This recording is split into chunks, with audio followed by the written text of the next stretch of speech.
বিসমিল্লাহির রহমানির রহিম। আপনারা জানেন উত্তরা 12 নম্বর সেক্টরের লাভলিন রেস্টুরেন্ট বাংলা রেস্টুরেন্টের যে বিল্ডিং 6তলা বিল্ডিংয়ে আমরা 10টা 38 মিনিটে সংবাদ পাই আগুনের, এবং আমাদের একে একে 12টি ইউনিট এখানে এসে আগুন নিয়ন্ত্রণ করতে সমর্থ হই আমরা 1402 ঘটিকায়। আমরা এখন পর্যন্ত যেই 7 জনকে উদ্ধার করেছি তার মধ্যে 6 জন মহিলা এবং তার মধ্যে একজন অন্তঃসত্ত্বা মহিলাও রয়েছেন এবং একজন পুরুষ রয়েছেন। তারা সবাই যার যার চিকিৎসা নেওয়ার জন্য হসপিটালে গিয়েছেন এবং আমরা এখন পর্যন্ত কোনো ডেড ভিকটিম অথবা অন্য কোনো ভিকটিম পাই নাই।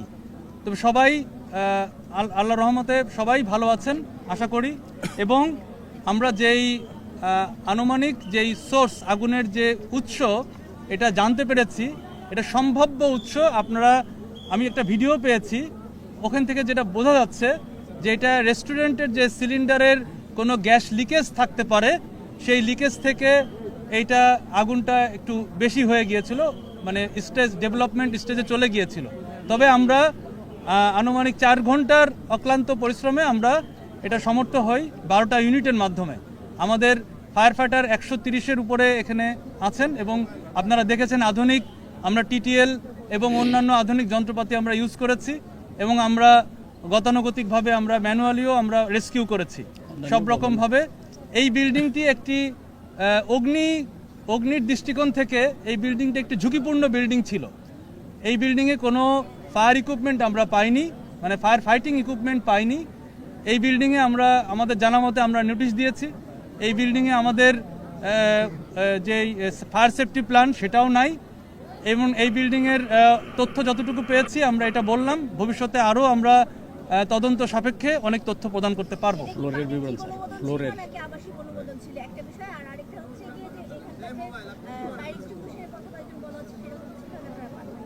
এটার আসলে কোনো অনুমোদনই নাই। এখন এটা কি অনুমোদন ছিল এটা দেখতে হবে। আর এবং এখানে আমরা কোনো ফায়ার ইকুইপমেন্ট, যেটা ফায়ার ফাইটিং ইকুইপমেন্ট বলি আমরা, এরকম কোনো এক্সটিংগুইশার অথবা অন্য কোনো কিছুই আমরা পাইনি। ফ্লোরে কি ছিল স্যার? Petroleum product. এখানে আসলে প্রথমত আগুনটা বললাম যে ডেভেলপমেন্ট স্টেজে চলে যায় প্রথম দিকে আমরা যখন এসে পাই, কারণ এটা গ্যাসের লিকেজ থেকে যেহেতু হয়েছে, সুতরাং নিচের ফ্লোরগুলোতে গ্যাসের উপস্থিতি ছিল এবং এখানে অনেক পেট্রোলিয়াম দ্রব্যাদি ছিল। এখানে আপনারা জানেন যে এই বিভিন্ন ফ্লোরে বিভিন্ন টাইপের প্রতিষ্ঠান ছিল, যেমন জিম ছিল, রেস্টুরেন্ট তো ছিলই প্রথম 2 তলা, তারপরে আপনার জিম দেখেছি আমরা, পার্লার ছিল এবং উপরের দিকে আরও আরেকটা জিম দেখেছি, মানে সব মিলিয়ে, এবং উপরে লোক বসবাস ছিল। এই বিল্ডিংটি 6 তলা টিন শেড করা, এরকম দেখেছি।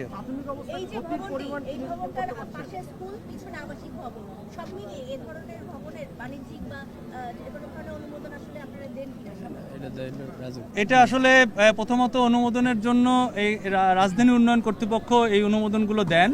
এটা প্রথম তারা তাদের প্ল্যান মোতাবেক, তারপরে আমরা যে আইন অনুযায়ী অগ্নি প্রতিরোধ নির্বাপন আইন অনুযায়ী ওনারা আবেদন করেন আমাদের কাছে, যদি রাজুকের প্ল্যান পাস, মানে আগে রাজুকের থেকে প্ল্যানটা নিতে হয়, তারপরে আমাদের যে ফায়ার সেফটি প্ল্যান সেটা নিতে হয়। এটা নিয়ম এবং এটা ধাপে ধাপে কার্যকরিতার সনদপত্র যদি কার্যকর করা হয় তারপরে সনদপত্র নেওয়ার কথা।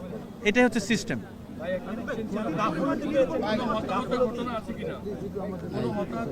কোনো হতাহতের ঘটনা এখন পর্যন্ত আমরা জানা নেই, পাইও নাই। আমরা শুধু 7 জনকে উদ্ধার করেছি, কেউ নিহত হন নাই। ক্ষতির পরিমাণ কি হতে পারে এরকম কোনো ধারণা? এটা আসলে তদন্ত সাপেক্ষ। গাফিলতি দেখছেন কিনা কারো? গাফিলতি বলতে আমি বলেছি যে এটা অগ্নির দৃষ্টিকোণ থেকে এটা একটি ঝুঁকিপূর্ণ বিল্ডিং, অগ্নিকাণ্ডের দৃষ্টিকোণ থেকে এটা আমরা বলতে পারি। এবং এটা একটা মাত্র সিঁড়ি ছিল, এসকেপ রুট সেভাবে ছিল না। আপনারা দেখেছেন যে বিল্ডিং থেকে বিল্ডিং কিভাবে আমাদের 3 পার্ট ল্যাডার দিয়ে পার করেছি আমরা, এবং আরেকটা জায়গায় দরজার যে ওটা কাঠ ভেঙে একটার সাথে আরেকটা জোড়া দিয়ে আমরা পার করেছি। এইভাবে আসলে আমরা করতে পেরেছি, কারণ আপনারা দেখেছেন যে টিটিএল আমরা সেট করতে পারছিলাম না, পিছনে আমরা চেষ্টা করেছি, সেট করতে পারি নাই কারণ বৈদ্যুতিক তার উপস্থিতি ছিল। এই পাশেও ছিল, কিন্তু এটা আমরা দূর থেকে আমাদের টেকনিক্যাল যারা আছেন তারা বিভিন্নভাবে চেষ্টা করেছেন, আপনারা দেখেছেন। না লিকেজ ছিল, বৃষ্টি হয় না। জি না, আমরা এই দুর্ঘটনায় এখন পর্যন্ত রেস্টুরেন্টের মালিক অথবা ভবন মালিককে পাই নাই। আপনারা কতগুলো ইউনিট কাজ করলেন বলছেন? 12টা ইউনিট কাজ করেছে। 12টা ইউনিট। দেখলাম যে আমরা একজন পুলিশ সদস্য তিনি এই ভবন থেকে যে যেটি আপনি বললেন যে সিলিন্ডারকে সম্ভাব্য উৎস বলা হচ্ছে, সেই সিলিন্ডার নিয়ে পালিয়ে যাওয়ার চেষ্টা করেছিল একজন। তাকে এখানে এলাকাবাসী এবং পুলিশ সদস্যরা কয়েকজন ছিলেন, তারা 3 পিস সিলিন্ডার সহ তাকে আটক করেছে। এই সিলিন্ডারগুলো কি সেই সিলিন্ডার? এটা আমরা বলতে পারবো না, এটা পুলিশের কাছ থেকে আপনারা জিজ্ঞেস করে নেবেন, কারণ আমরা আসলে অগ্নি নির্বাপন এবং মানুষের রেস্কিউ নিয়ে বেশি কাজ করছি। আনুমানিক 4 ঘন্টা লেগেছে। আরেকটা বিষয় হচ্ছে এখানে তারা বলছেন তারা একটা ছবিও পেয়েছেন দেখেন এখানে, এটা হচ্ছে সিএনজি গ্যাসের। এখানে তারা বলছেন যে এই রেস্টুরেন্টে সিএনজি গ্যাস ব্যবহার করা হচ্ছিল, এলপিজি গ্যাস ব্যবহার করা হচ্ছিল না। এটা কি মানে এই ধরনের কোনো গ্যাস ব্যবহারের আলামত আপনারা এখানে পেয়েছেন কি? আমি বলেছি যে আমরা একটা ভিডিও দেখতে পেলাম এবং এটা আমরা আমাদের গাড়িও যখন এসেছে ফার্স্টে ওই ভিডিওর সাথে মিলে যায়। তবে আমরা সম্ভাব্য ধারণা বলেছি, আরও আমাদেরকে তদন্ত করে দেখতে হবে, তারপরে আমরা বলতে পারবো অ্যাকচুয়ালি কি ঘটেছিল। মানে এলপিজি গ্যাসের পরিবর্তে যদি সিএনজি গ্যাস ব্যবহার করা হয় মানে অনুমতি আছে কি এই ধরনের রেস্টুরেন্টগুলোতে বলবেন, আর ব্যবহার করলে কি ধরনের যদি রাখতে পারবেন?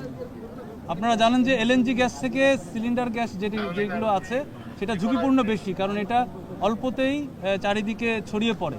এবং আমি বলেছি যে আমাদের আমরা এসে দেখেছি আগুনটা নিচের তালা এবং দোতলা পর্যন্ত আপনার আগুনটা ছড়িয়ে গিয়েছে। সুতরাং এই জন্য আমাদের একটু বেগ পেতে হয়েছে আগুনটা কন্ট্রোলে আনতে।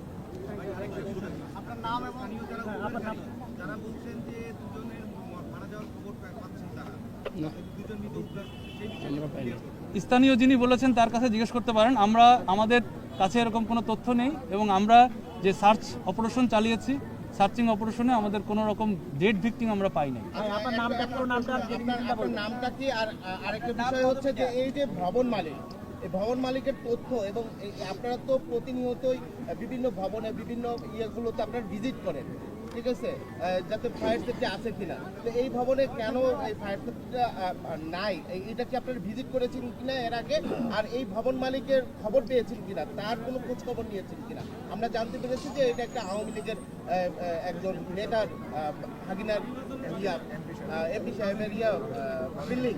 আসলে এই তথ্যটা সত্যি কিনা আমাদেরকে একটু আপনি পরবর্তী যেটা বললেন এই তথ্য আমি জানি না, কারণ আমি ভবন মালিককে অবশ্যই খুঁজেছি, এখন পর্যন্ত পাই নাই। আর এখানে আমাদের যে পরিদর্শক যারা থাকেন তাদের কার্যক্রমই হচ্ছে আপনার নোটিশ প্রদান করা, তাদেরকে বিভিন্ন বিষয়ে বোঝানো, অগ্নির দৃষ্টিকোণ থেকে, অগ্নি নিরাপত্তার দৃষ্টিকোণ থেকে তাদেরকে বোঝানো, এটাই তাদের দায়িত্ব এবং তারা সেই দায়িত্ব পালন করেছে এবং আমরা তদন্ত সাপেক্ষে বাদবাকি তথ্যগুলো প্রদান করতে পারবো। অনেক ধন্যবাদ। আমি লেফটেন্যান্ট কর্নেল তাজুল ইসলাম চৌধুরী, আমি ডাইরেক্টর অপারেশন ফায়ার সার্ভিস এবং সিভিল ডিফেন্স। একটা প্রশ্ন আছে, একটা প্রশ্ন আলাদা আসেন। এটা হচ্ছে যে তারা বলছেন যে সিএনজি গ্যাস ইউজ করা হচ্ছে, এটার অনুমতি আছে কিনা এই ধরনের রেস্টুরেন্ট ব্যবহারে? এটা তো গ্যাসের বিষয়গুলো এবং বিস্ফোরক অধিদপ্তর বলতে পারবে। এই ধরনের সিলিন্ডারের কার্যক্রমগুলো করে বিস্ফোরক অধিদপ্তর এবং স্থানীয়ভাবে আপনার সিটি কর্পোরেশনের দায়িত্ব আছে এগুলো চেক করা। তবে এই বিস্ফোরক অধিদপ্তর বলতে পারবে যে সিলিন্ডার এই ব্যবহারের, অথবা তাদের পরিদর্শকরা বলতে পারবে যে